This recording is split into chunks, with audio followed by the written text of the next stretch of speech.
We're going to take a look at Bluefire. And Bluefire Reader, I think, has a really nice interface. So I'd like to first point out the manual.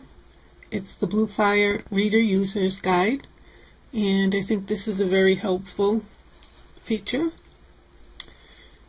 So in the table of contents, it has a link to pretty much any question you might have, from the simple opening a book to the more complicated transferring ebooks or sharing ebooks. So I think this is very helpful. And when we touch the screen, as with other readers, the menu comes up in the bottom, and there are several different features we can choose from. The first feature on the left, Library, goes back, as do the other readers, to your selection of books. So let's look at Treasure Island. And once again, in the features down at the bottom of the screen, we'll see contents. So a nice clear display of the table of contents comes up. I think Bluefire's display is very crisp and clear, easy to read. And touch screen again to get back to the page we were at. The next little icon we see is the bookmark icon. Now, to set a bookmark, you'll see up in the right hand corner, if I wanted to bookmark this particular page, it's very simple. I just hit the icon and it bookmarks it, and I also get the option for notes. I like this combined bookmark and notes option, so I'm just going to put test in here.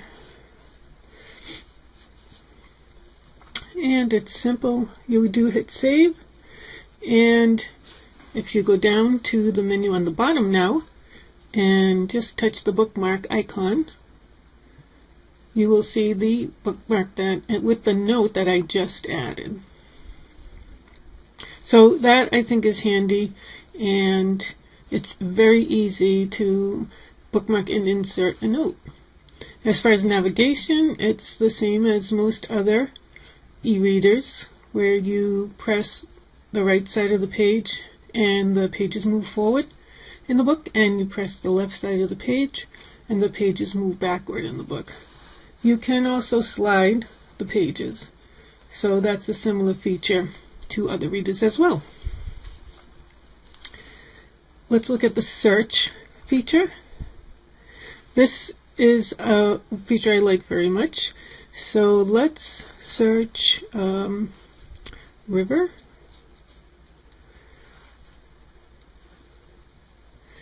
And as with other readers, the search word is highlighted. And up in the right hand corner, there are two arrows. You can arrow forward, and it will bring you to any other locations of that particular search that you entered. So now we're going to say done with the search. I find that with these touchscreens, sometimes, no matter which app I'm in, they're sensitive, so you may touch the spot that you think is going to bring a menu up or allow you to highlight something, but you have to try a couple of times. So then there's another option. Now the settings in Bluefire are pretty clear and they're kind of nice. So text size smaller or larger, and you get a preview in the settings dialog box, and so you can adjust that very easily. You may want to select a different justification. You can expand the width and height of your screen as far as the text filling it or partially filling it or medium, whatever you'd like. This also is the dimmer. So that's a slider, and we've seen that in other apps as well. This is a little kind of a neat feature, makes it fun.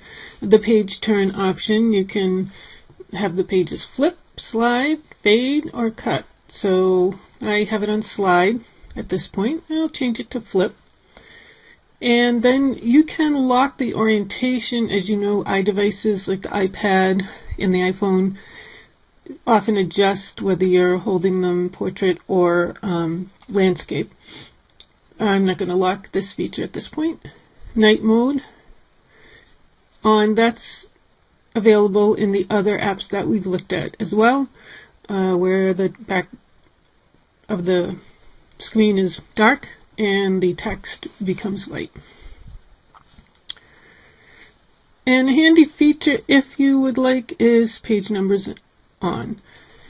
I don't need that on right now. One thing I've realized that with ebooks and e-readers, the pagination can vary from print books, and it could vary reader to reader. So that's just an aside that I heard about from a colleague.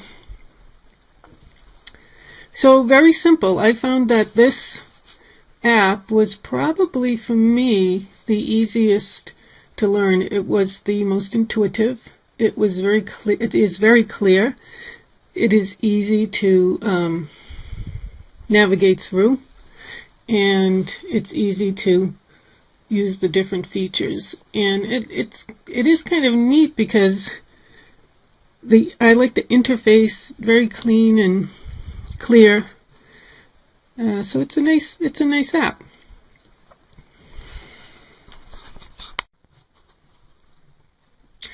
So with Bluefire, I'm not going to download anything at this point, but I did want to just go through purchasing books and free ebooks.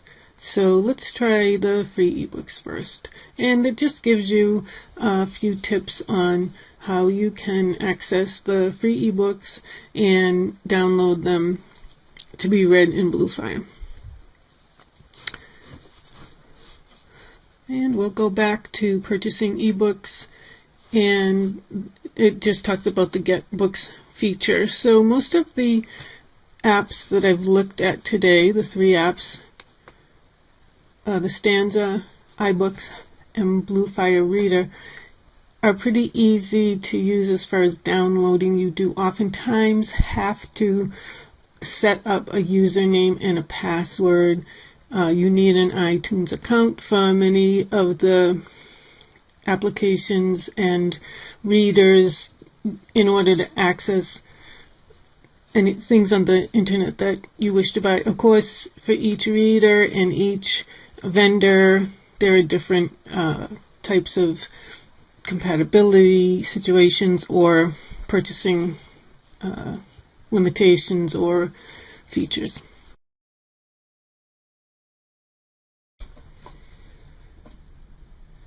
So for the three apps that I looked at, Stanza, iBooks, and Bluefire Reader, I think they have many similarities, but they also have minor differences, and most of the differences really aren't negative. It's just a matter of personal preference. For example, I particularly like the bookmark feature that we have in iBooks. I think it's quick and easy to use and easy to understand. I also like the text adjustment feature in iBooks. I think that's once again easy to use and manipulate and very helpful.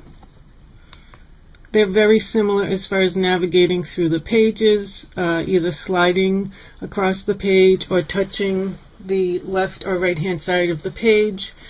So the right hand side you go forward, and those features are almost exact in each one, so those work nicely.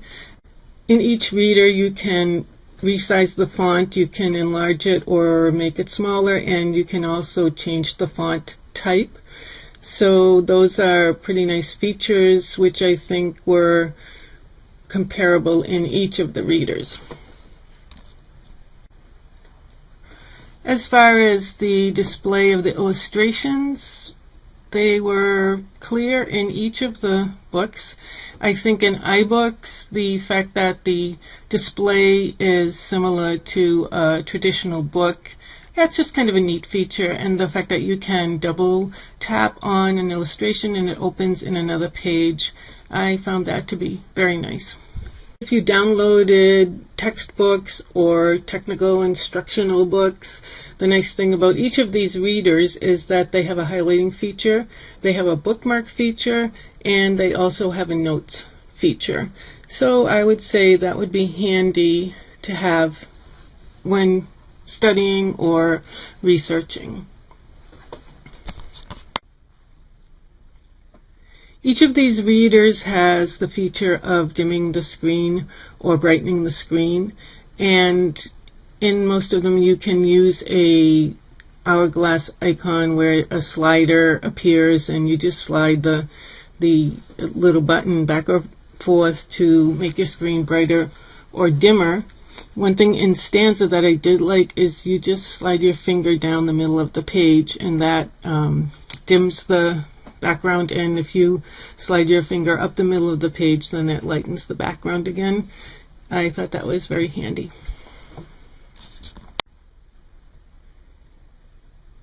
And as far as the cost of individual ebooks that you might download onto your iPad, that is very specific to vendor. You could find anything from 99 cents to $10. You can find free books. It's pretty much a matter of getting to know the reader and seeing if the collections you have access to are what you would like.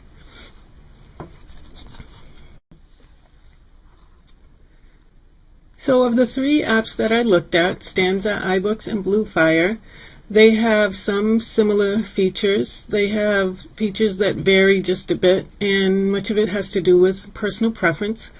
They all have the feature that when you open the book, if you tap on the screen, a menu will come up that has icons where you can, for example, change your settings or change your font or change your dimness or brightness. And that's pretty easy to use in each of them. They all have some kind of a bookmark feature. I have to say that my preference as far as that goes is in iBooks. It's very, very simple. Although in the other apps, they're certainly easy to use. Overall, I would say these three readers are very good for the iPad. They're very comparable as far as navigation, highlighting, bookmarking, and making notes. I think the fact that you can adjust the brightness or darkness of the screen in any one of them pretty easily, that's a great feature. I think also the adjustment of the font size is another important feature, and each of them allows that, and it's fairly easy to use. So it's personal preference and possibly where you want to purchase your books from that may help you decide which one of these readers you'd like. But I say it's nice to take a look at all three of them.